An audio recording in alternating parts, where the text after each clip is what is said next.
Fala galera, tudo bem com vocês? Bora continuar nossa leitura bíblica em um ano. Galera, o tempo voa demais. Estamos na semana de número 25 e já é o quinto dia. Meu Deus do céu, como o tempo passa. Hoje nós vamos ler 1 Crônicas capítulo 7 e também o capítulo 8, além de Efésios capítulo 5, beleza? Vamos lá, vamos nessa? Deus, o Senhor é tão bom. O Senhor é bom, as suas misericórdias são eternas nas nossas vidas. Como é bom poder te servir.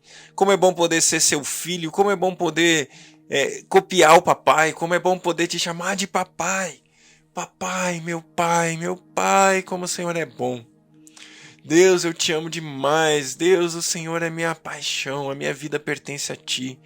Deus, eu amo me render, eu amo saber, Deus, que eu oro e o Senhor me escuta, eu oro, o Senhor responde, a gente fala e o Senhor é presente, presente a ponto de, sabe, nos constranger, nos abraçar, nos envolver num amor único, num amor eterno, num amor forte. Deus, obrigado.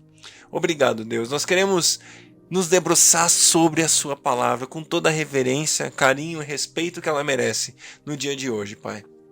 Fala conosco, queremos ouvir sua voz, a sua voz é o nosso caminho, é a luz que nos guia, é aquela direção que de vez em quando a gente que falta às vezes e a gente encontra no Senhor, Pai. A direção que nos faz acertar o alvo, que nos faz atingir os objetivos que o Senhor tem para as nossas vidas, Pai.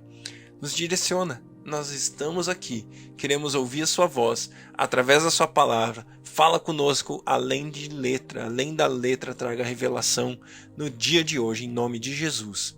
Amém. Glória a Deus, glória a Deus, glória a Deus. Vamos lá, galera, hoje, então, dia 25, semana 25, dia 5, e nós vamos então ler 1 Crônicas capítulo 7 e 8 e também Efésios capítulo 5. 1 Crônicas capítulo 7. Estes foram os quatro filhos de Issacar: Tolá, Puá, Jesube e Sinrom. Estes foram os filhos de Tolá: Uzi, Refaías, Jeriel, Jamai, Absão e Samuel, chefes dos seus clãs. No reinado de Davi, os descendentes de Tolá, alistados em suas genealogias como homens de combate, eram 22.600. O filho de Uzi foi Israías. Estes foram os filhos de Israías: Micael, Obadias, Joel e Isias. Esses, todos os 5, eram chefes que tinham muitas mulheres e muitos filhos. Por isso, conforme a genealogia de sua família, eles contavam com 36.000 homens prontos para o combate, incluindo seus parentes, os homens de combate de todos os clãs de Issacar, conforme alistados em sua genealogia, eram ao todo 87.000. Estes foram os 3 filhos de Benjamim: Belá, Bequer e Gediael. Estes foram os filhos de Belá: Esbom, Uzi, Uziel, Jeremote e Irri, 5 chefes de famílias. Seu registro genealógico alistava 22.034 homens de combate. Estes foram os filhos de Bequer: Zemira, Joás, Eliezer, Elioenai, Onri, Jeremote, Abias, Anatote e Alemete. Todos estes foram filhos de Bequer. O registro de genealogia deles alistava os chefes de família e 20.200 homens de combate. O filho de Gediael foi Bilã. Estes foram os filhos de Bilã: Jeus, Benjamim, Eude, Kenaaná, Getã, Tarsis e Aissaar. Todos esses descendentes de Gediael eram chefes de famílias e contavam com 17.200 homens de combate prontos para a guerra. Supim e Upim eram filhos de Ir, e Usim era filho de Aer. Estes foram os filhos de Naftali: Jaziel, Guni, Jezer e Silém, netos de Bila. Estes foram os descendentes de Manassés: Asriel, filho de sua concubina Arameia, que também deu à luz a Maquir, pai de Gileade. Maquir casou-se com Maaca, irmã de Upim e Supim. Outro descendente de Manassés chamava-se Zelofeade, e o qual só teve filhas. Maaca, mulher de Maquir, deu à luz a um filho, a quem deu o nome de Pérez. O nome de seu irmão era Ceres, cujos filhos chamavam-se Ulão e Requém. O filho de Ulão foi Bedã. Estes foram os descendentes de Gileade, filho de Maquir, neto de Manassés. Sua irmã Amolequete deu à luz a Izode, Abiezer e Maalá. Estes foram os filhos de Semida, Aiã, Siquém, Lique e Anião. Estes foram os descendentes de Efraim. Sutela, que foi o pai de Berebe, pai de Taate, pai de Eleada, que foi o pai de Taate, pai de Zabade, pai de Sutela. Ezer e Eleade, filhos de Efraim, foram mortos por homens da cidade de Gate quando tentavam roubar os rebanhos deles. Efraim chorou muitos dias por eles, e seus parentes vieram consolá-lo. Depois ele se deitou de novo com sua mulher, ela engravidou e deu à luz a um filho. Ele chamou de Berias, pois tinha acontecido uma desgraça em sua família. Sua filha chamava-se Seerá.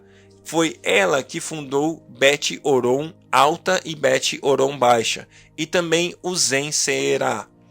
O filho de Berias foi Refá, pai de Rezefe, que foi pai de Telá, pai de Taã, pai de Ladã, pai de Amiúde, que foi o pai de Elisama, pai de Num, que foi o pai de Josué. Suas terras e cidades incluíam Betel e os povoados ao redor, Naarã a leste, Gezer e seus povoados a oeste, e Siquém e Aiá com seus povoados. A tribo de Manassés controlava as cidades de Bet-Seã, Taanaque, Megido e Dor, com seus respectivos povoados. Os descendentes de José, filho de Israel, viviam nessas cidades. Estes foram os filhos de Aser: Imnã, Isvá, Ize e Berias. A irmã chamava-se Sera. Estes foram os filhos de Berias: Eber e Malquiel, que foi pai de Birzavite. Eber gerou Jaflete, Somer e Otão e a irmã dele, Suá. Estes foram os filhos de Jaflete: Pazaque, Bimal e Asvate. Estes foram os filhos de Jaflete. Estes foram os filhos de Somer: Aí, Roga, Jeubá e Arã. Estes foram os filhos de Elen, irmão de Somer: Zofa, Inma, Seles e Amal. Estes foram os filhos de Zofa: Suá, Arnefer, Sual, Beri, Inra, Bezer, Odá, Samá, Silsa, Itrã e Beera. Estes foram os filhos de Jéter: Jefoné, Pispa e Ara. Estes foram os filhos de Ula: Ara, Aniel e Rizia. Todos estes descendentes de Aser eram chefes de famílias de homens escolhidos, soldados valentes e líderes de destaque. O número dos alistados para combate no exército deles foi de 26.000. 1 Crônicas, capítulo 8. Benjamim gerou Belá, seu filho mais velho; Asbel, seu segundo filho; Ará, o terceiro; Noá, o quarto; e Rafa, o quinto. Estes foram os filhos de Belá: Adar gera, pai de Eude, Absua, Naamã, Auá, Gera, Sefufá e Urão. Estes foram os descendentes de Eude, chefes das famílias dos habitantes de Geba que foram deportados para Manaate: Naamã, Aias e Gera. Esse Gera, pai de Uzá e de Aiude, foi quem os deportou. Depois de ter se divorciado de suas mulheres, Usim e Baara, Saarim teve filhos na terra de Moabe. Com sua mulher Odes, ele gerou Jobabe, Zíbia, Messa, Malcã, Jeús, Saquias e Mirma. Estes foram seus filhos, chefes de famílias. Com Uzim, ele gerou Abitube e Eupaal.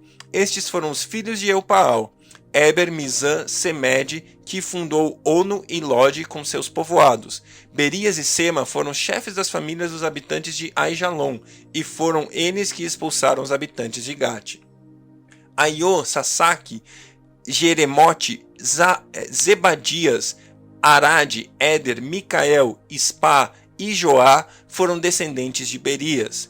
Zebadias, Mesulão, Isque, Eber e Ismerai, Islias e Jobabe foram descendentes de Eupaal. Jaquim, Zicre, Zabdi, Elienai, Ziletai, Eliel, Adaías, Beraías e Sinrate foram os descendentes de Simei.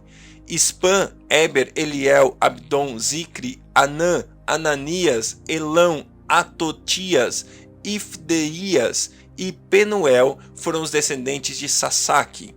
Sanserai, Searias, Atalias, Zaaresias, Elias e Zicre foram descendentes de Jeroão.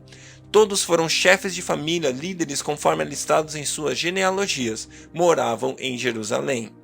Jeiel, pai de Gibeon, morou na cidade de Gibeon. O nome da sua mulher era Maaca, o do seu filho mais velho, Abidom, e dos seus outros filhos, Zur, Quis, Baal, Ner, Nadab, Gedor, Aiô, Zequer e Miclote, que gerou Simeia. Eles também moravam perto de seus parentes em Jerusalém.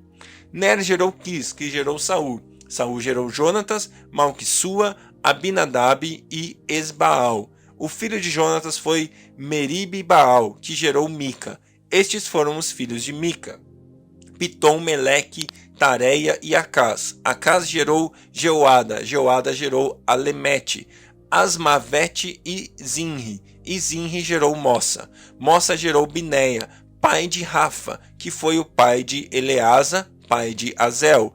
Azel teve 6 filhos chamados Asricão, Bocru, Ismael, Searias, Obadias e Anã.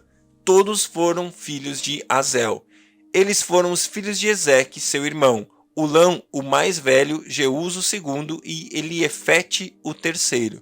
Os filhos de Urão eram soldados valentes e bons flecheiros. Tiveram muitos filhos e netos, eram 150 ao todo. Todos esses foram os descendentes de Benjamim. Glória a Deus. Efésios, capítulo 5. Portanto, sejam imitadores de Deus como filhos amados, e vivam em amor, como também Cristo nos amou e se entregou por nós como oferta e sacrifício de aroma agradável a Deus. Entre vocês não deve haver nem sequer menção de imoralidade sexual, como também de nenhuma espécie de impureza e de cobiça, pois essas coisas não são próprias para os santos. Não haja obscenidade, nem conversas tolas, nem gracejos imorais, que são inconvenientes, mas ao invés disso, ações de graça. Porque vocês podem estar certos disso: nenhum imoral ou impuro ou ganancioso, que é idólatra, tem herança no reino de Cristo e de Deus. Ninguém os engane com palavras tolas, pois é por causa dessas coisas que a ira de Deus vem sobre os que vivem na desobediência. Portanto, não participem com eles destas coisas. Porque outrora vocês eram trevas, mas agora são luz no Senhor. Vivam como filhos da luz, pois o fruto da luz consiste em toda bondade, justiça e verdade. E aprendam a discernir o que é agradável ao Senhor. Não participem das obras infrutíferas das trevas, antes exponham-as na luz. Porque aquilo que eles fazem em oculto, até mencionar é vergonhoso. Mas tudo que é exposto pela luz torna-se visível, pois a luz torna visíveis todas as coisas. Por isso é que foi dito: desperta, ó tu que dormes, levanta-te dos mortos, e Cristo resplandecerá sobre ti. Tenham cuidado com a maneira como vocês vivem, que não sejam como insensatos, mas como sábios, aproveitando ao máximo cada oportunidade, porque os dias são maus. Portanto, não sejam insensatos, mas procurem compreender qual é a vontade do Senhor. Não se embriaguem com vinho, que leva à libertinagem, mas deixem-se encher pelo Espírito, falando entre vocês com salmos, hinos e cânticos espirituais, cantando e louvando de coração ao Senhor, dando graças constantemente a Deus Pai por todas as coisas em nome do nosso Senhor Jesus Cristo. Sujeitem-se uns aos outros por temor a Cristo. Mulheres, sujeite-se cada um a seu marido como ao Senhor, pois o marido é o cabeça da mulher, como também Cristo é o cabeça da igreja, que é o seu corpo, do qual ele é o Salvador. Assim como a igreja está sujeita a Cristo, também as mulheres estejam sujeitas em tudo a seus maridos. Maridos, ame cada um a sua mulher, assim como Cristo amou a igreja e entregou-se por ela para santificá-la, tendo-a purificado pelo lavar da água mediante a palavra, e para apresentá-la a si mesmo como igreja gloriosa, sem mancha, nem ruga ou coisa semelhante, mas santa e inculpável. Da mesma forma, os maridos devem amar cada um a sua mulher como a seu próprio corpo. Quem ama a sua mulher ama a si mesmo. Além do mais, ninguém jamais odiou seu próprio corpo, Antes o alimenta e cuida dele, como também Cristo faz com a igreja, pois somos membros do seu corpo. Por essa razão, o homem deixará pai e mãe e se unirá à sua mulher, e os dois se tornarão uma só carne. Este é um mistério profundo. Refiro-me, porém, a Cristo e à igreja. Portanto, cada um de vocês também ame a sua mulher como a você mesmo, e a mulher trate o seu marido com todo o respeito. Glória a Deus aqui por esse texto, mais uma vez ele nos lembrando daquilo que eu e você devemos declarar, aonde nós devemos envolver o nosso esforço, a nossa vida, não com conversas tolas, obscenas, chega de gracejos imorais, mas ao contrário disso, nós devemos trazer para a nossa fala aquilo que é bênção, aquilo que transforma, aquilo que abençoa pessoas, aquilo que traz luz, aquilo que vive a vida de uma maneira padrão do reino de Deus, da maneira como Deus quer que a gente viva, porque logo no início ele fala: sejam imitadores de Deus como filhos amados. Assim nós devemos fazer, olhar para o nosso Pai e imitá-lo, e fazer como ele, e viver como ele, e ser como ele. E assim, uma coisa que eu digo para você é: procure pessoas que estejam perto de você, na sua igreja, e traga à luz, exponha à luz aquilo que você hoje tem que esconder. Isso quer dizer que uma das definições, na verdade, para pecado é aquilo que você precisa esconder quando faz. Sabe aquilo que você esconde, você fala assim: eu vou fazer isso e vou deixar escondido para que ninguém saiba? Provavelmente isso é um pecado. E a palavra de Deus nos ensina que nós devemos trazer a luz. E quando nós trazemos a luz, nós deixamos que o reino de Deus traga influência, que o reino de Deus brilhe, que o reino de Deus mude a nossa maneira de viver para que a gente viva de acordo com aquilo que Jesus conquistou para mim e para você. A gente não pode e não precisa mais viver como insensatos, mas ao contrário, como sábios, aproveitando cada oportunidade. E assim a gente vai entender qual é a vontade de Deus, vivendo uma vida cheia do Espírito, uma vida cheia dele, falando e declarando as coisas de Deus, as bênçãos de Deus, falando salmos, hinos, cânticos espirituais, cantando e louvando a Deus de coração, tendo um coração grato constantemente, porque em tudo o nosso Deus tem sido conosco, tem nos abençoado e tem feito a diferença na minha e na sua vida. Que Deus abençoe esse seu dia e até amanhã.